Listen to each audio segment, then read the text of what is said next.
बहुत पहले की बात है। किसी जंगल में टूनी पक्षी अपने दोनों बच्चों के साथ खुशी खुशी जिंदगी बसर कर रही थी। उसी जंगल में एक दुष्ट सियार भी रहता था। एक दिन सियार की नज़र उस टूनी के घोंसले पर पड़ी। अरे वाह, ये क्या देख रहा हूँ मैं? टूनी के घोंसले में उसके दो बच्चे। टूनी के बच्चे के नरम नरम मांस खाने में तो मजा ही आ जाएगा। बहुत दिनों से मैंने पक्षियों का मांस भी नहीं खाया है। आज तो मजा आ जाएगा। अब जाता हूँ और टूनी को धमकाकर उसका बच्चा खा जाता हूँ। यह कहकर सियार झाड़ी से निकलकर टूनी के घोंसले के नीचे जाता है और टूनी से कहता है, टूनी, तुम्हारे दोनों बच्चों को नीचे गिरा दो, नहीं तो अगर मैं पेड़ पर चढ़ गया तो तुम्हारे बच्चों के साथ साथ तुम्हें भी चट कर जाऊंगा। तुम बंदर हो और ना ही सांप, जो तुम पेड़ में चढ़कर मेरे बच्चे को खा जाओगे। क्या तुम मुझे बेवकूफ समझते हो? तुम एक सियार हो। अगर तुझमें इतनी हिम्मत और ताकत है तो पेड़ पर चढ़कर मेरे बच्चे को खाकर तो दिखाओ। मुझे कमजोर समझ रही है तुम?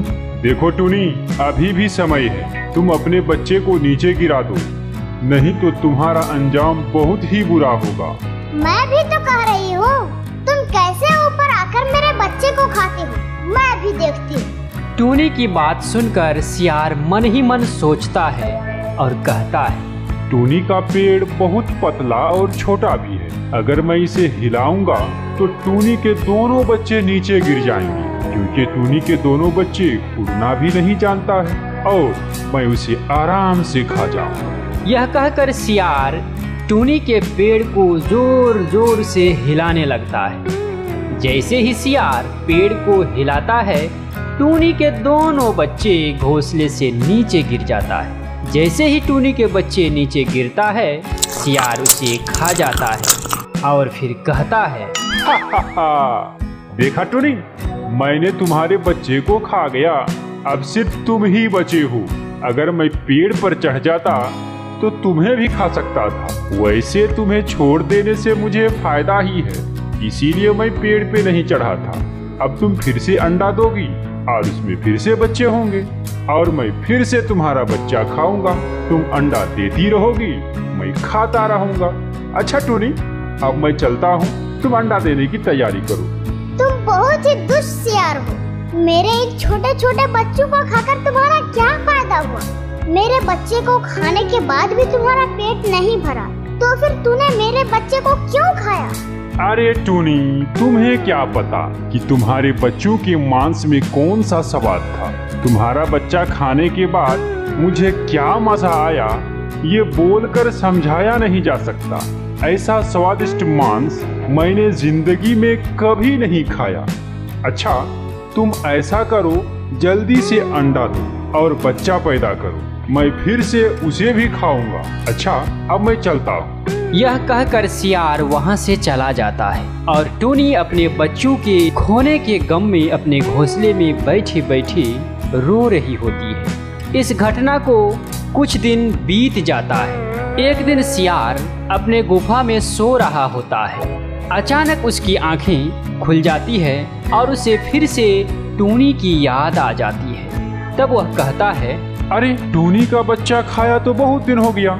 इसी बीच टूनी अंडे देकर बच्चे भी पैदा करती होगी। ऐसा करता हूँ, एक बार फिर से जाता हूँ और टूनी का घोंसला देखकर आता हूँ। यह कहकर सियार अपने गुफा से निकलता है और टूनी के घोंसले की ओर चल पड़ता है। तब तक टूनी के फिर से दो नन्हे नन्हे बच्चे आ चुके थे। पहले की तरह ही टूनी अपने बच्चों की पहरा कर रही थी। दुष्ट सियार झाड़ के पीछे से देख रहा था कि टूनी के घोंसले में फिर से दो बच्चे आ चुके हैं और जो बहुत ही खूबसूरत है। अभी जाता हूँ और टूनी से उसका बच्चा मांगता हूँ। अगर दे दिया तो ठीक है, नहीं तो फिर से पिछला काम को दोहराऊंगा। वैसा ही करूंगा, पेड़ को हिलाऊंगा, बच्चा को गिराऊंगा और खाकर मस्त होकर चला जाऊंगा। यह कहकर सियार झाड़ी से बाहर आता है और पेड़ के पास आ जाता है और फिर से टूनी से कहता है, क्या रे टूनी, मैंने बोला था ना कि मैं फिर से आऊंगा। लो, मैं आ गया। अब देर मत करो, लाओ तुम्हारे दोनों बच्चों को नीचे गिराओ।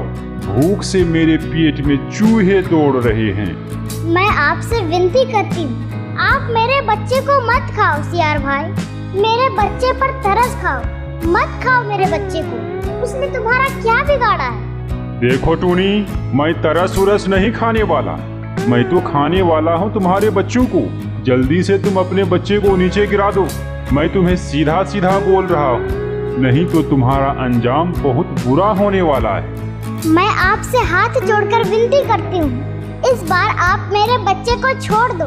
ओ, समझ गया। अब सीधी बात से काम नहीं होने वाला। लगता है अब उंगली को टेढ़ी करनी ही पड़ेगी।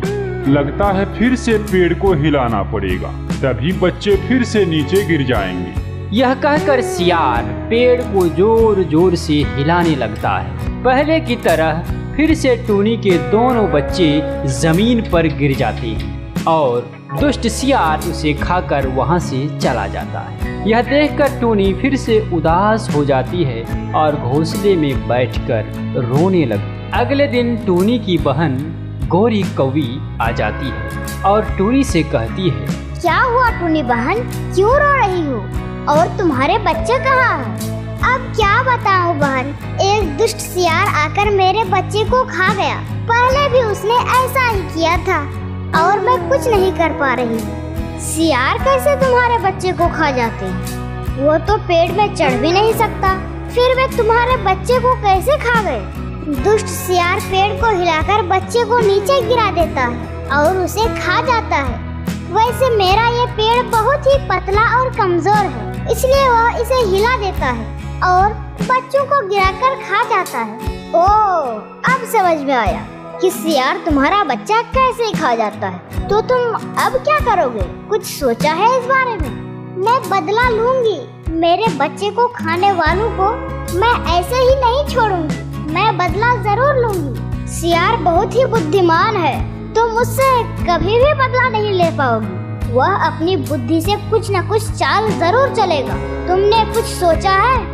जब वो जंगल में घूमेगा तब मैं उड़कर जाऊंगी और उसके सिर पर चोंच मारकर उसका भेजा निकाल लूंगी, तब तो वह मर जाएगा। अरे पागल, अगर तुम ऐसा करोगी तो वह तुम्हें भी पकड़कर खा जाएगी। तो मैं अब क्या करूंगी बहन?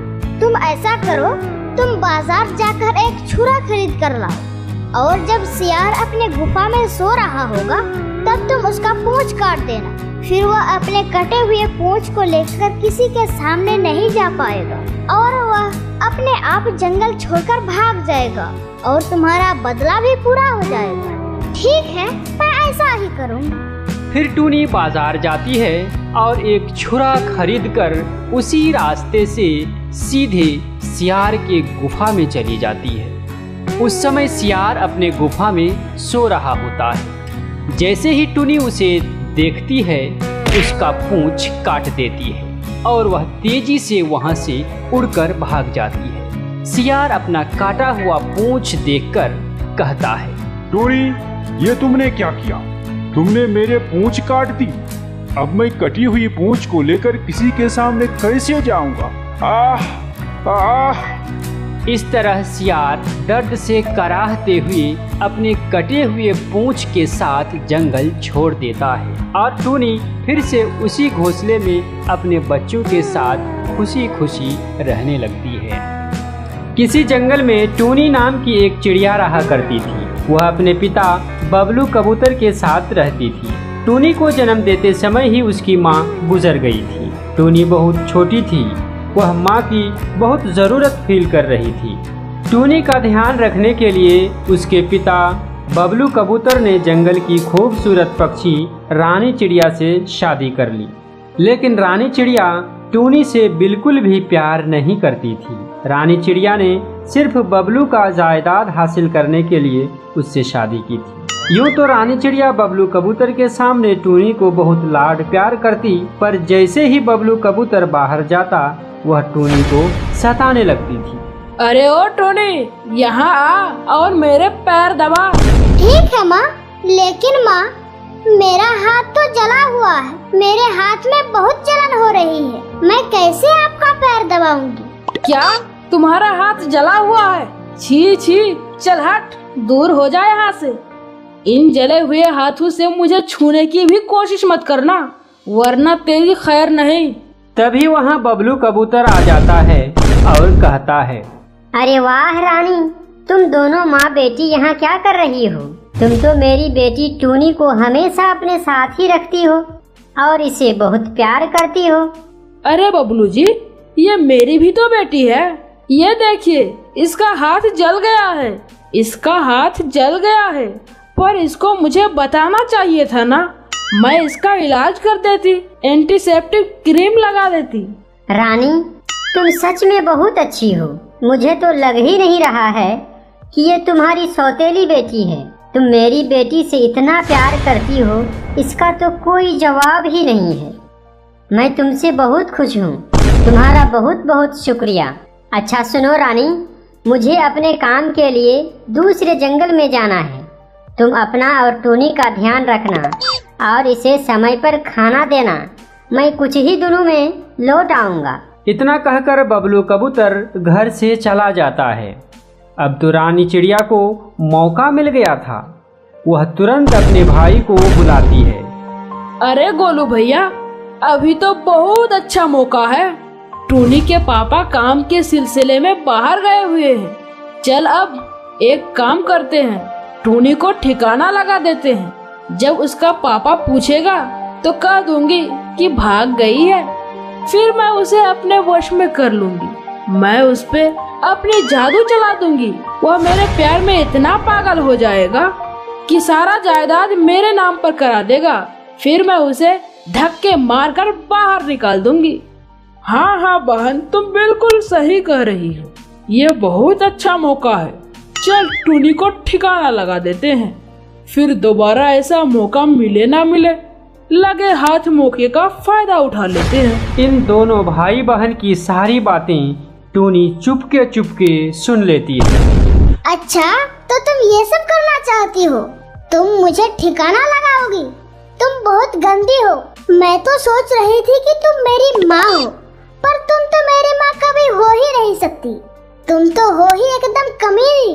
आने दो मेरे पापा को, उन्हें सब बता दूंगी। तुम मेरे पापा के पीठ पीछे उनकी प्रॉपर्टी हड़पना चाहती हो। मेरे पापा तुम्हें धक्के मारकर बाहर निकाल देंगे। अरे कलमुही, तुम तो हो ही इतनी सी, पर तुम्हारा जुबान बहुत चलता है। अब मैं तुम्हें दिखाती हूँ कौन किसे ठिकाना लगाएगा। आज तुम्हें जिंदा नहीं छोड़ने वाली। गोलू, ले चलो इस कलमुही को, घने जंगल में ले जाकर इसे काट काट कर चील कौओं के हवाले कर देंगे।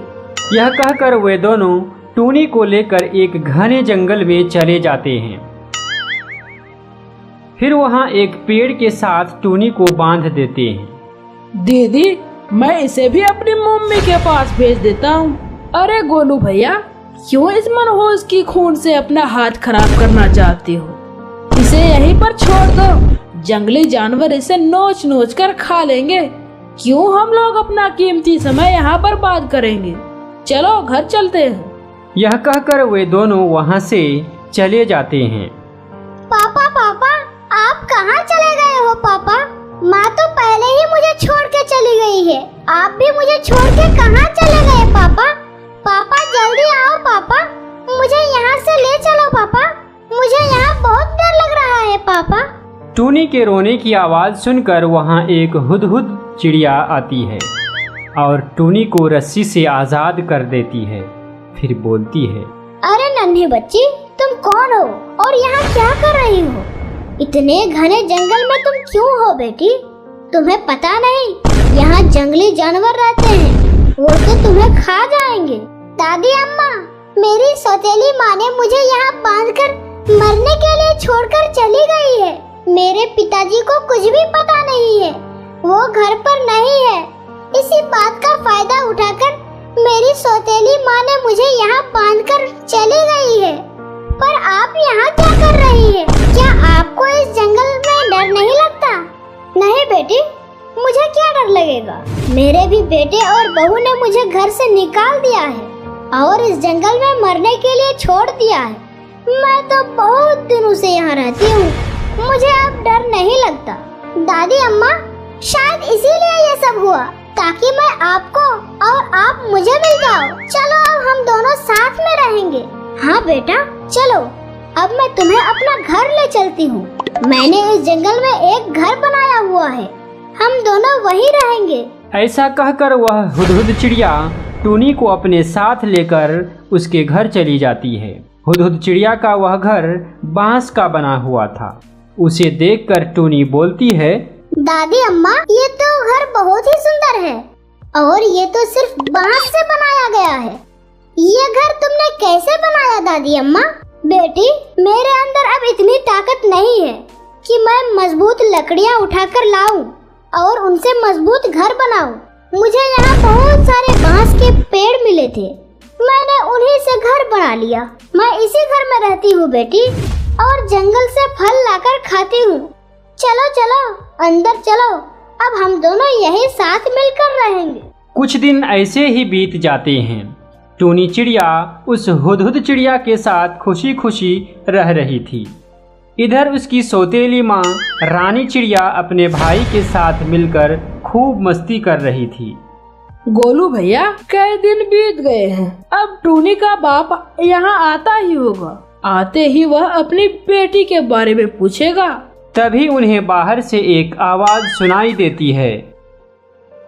अरे रानी दीदी, लगता है तेरा पति आ गया है। मैं एक काम करता हूँ, मैं यहाँ से चला जाता हूँ, तू अपने पति से बात कर लेना। फिर कबूतर अंदर आता है और रानी चिड़िया से कहता है, रानी, टूनी कहाँ है? घर में दिखाई नहीं दे रही है, कहीं गई है क्या वह? अरे क्या बताऊं, मैंने तो पहले ही कहा था आपको कि उस लड़की की चाल चलन अच्छी नहीं है। अरे वो पड़ोसी के साथ भाग गई है, हम सभी का मुंह काला कर गई है वो लड़की। रानी चिड़िया ने बबलू कबूतर को टूनी के खिलाफ बहुत भड़काने की कोशिश की, लेकिन बबलू कबूतर को अपनी बेटी पर पूरा भरोसा था। वह रानी चिड़िया पर भरोसा नहीं किया और अपनी बेटी को ढूंढने के लिए घर से जंगल की तरफ चला गया। बबलू कबूतर के जाते ही रानी का भाई गोलू वहां आ जाता है और अपनी बहन रानी चिड़िया से खूब सारी बातें करता है। इधर बबलू कबूतर टूनी को सारे जंगल में ढूंढकर वापस आ जाता है। वह घर के बाहर खड़ा होकर गोलू और रानी चिड़िया की सारी बातें सुन रहा होता है। अरे गोलू भैया, ये देखो, टूनी का बाप तो यहाँ से चला गया। अरे वह तो टूनी के गम में ही उधर कहीं मर जाएगा, वो वापस नहीं आने वाला। अब ये हवेली, ये घर, ये सारी प्रॉपर्टी अब हमारा है। अब हम मजे से जिंदगी जिएंगे। हाँ हाँ रानी दीदी, अब तक तो टूनी का सत्यानाश हो गया होगा, उसे तो कब का जंगली जानवर खा गया होगा। इतना सुनते ही बबलू कबूतर बाहर से ही कहता है, मुझे तो लग ही रहा था कि तुम दोनों मिलकर मेरी बच्ची के साथ कुछ गलत किया है। इस गलती की सजा अब मैं तुम्हें दूंगा। तुम दोनों ने मुझसे मेरी बच्ची तो छीन ली, लेकिन अब तुम दोनों भी जिंदा नहीं बचोगे। इतना कहकर बबलू कबूतर बाहर से ही अपने उस घर में आग लगा देता है और वहां से चला जाता है। उस आग में रानी चिड़िया और गोलू दोनों जलकर राख हो जाता है। बबलू कबूतर दूर जंगल में बैठकर रो रहा था। तभी उसके रोने की आवाज सुनकर टूनी चिड़िया कहती है, ये तो मेरे पापा की आवाज है। पापा आप कहाँ हो? मैं यहाँ हूँ पापा, आप इधर आओ, आप इधर आओ पापा, मैं यहाँ बांस के घर में हूँ। बबलू कबूतर अपनी बेटी टूनी की आवाज सुनकर बहुत खुश होता है और उसके पास चला जाता है। दोनों बाप बेटी एक दूसरे से मिलकर बहुत खुश होते हैं। फिर हुदहुद चिड़िया, टूनी और बबलू कबूतर तीनों एक साथ मिलकर खुशी खुशी उसी बांस के घर में रहने लगते हैं। दोस्तों, इस कहानी से हमें यह शिक्षा मिलती है कि हमें कभी भी किसी के संपत्ति पर बुरी नजर नहीं डालना चाहिए। आपने तो सुना ही होगा, बुरी नजर वाले तेरा मुंह काला। अगर आप भी बुरा नजर डालोगे तो रानी चिड़िया और गोलू की तरह आप भी कभी आग में जल रहे होंगे। दोस्तों वीडियो अच्छी लगी हो तो वीडियो को लाइक कर दीजिए और इसी तरह की इंटरेस्टिंग स्टोरी के लिए हमारे चैनल को सब्सक्राइब करने के साथ साथ बेल के आइकन को भी दबा दें। धन्यवाद।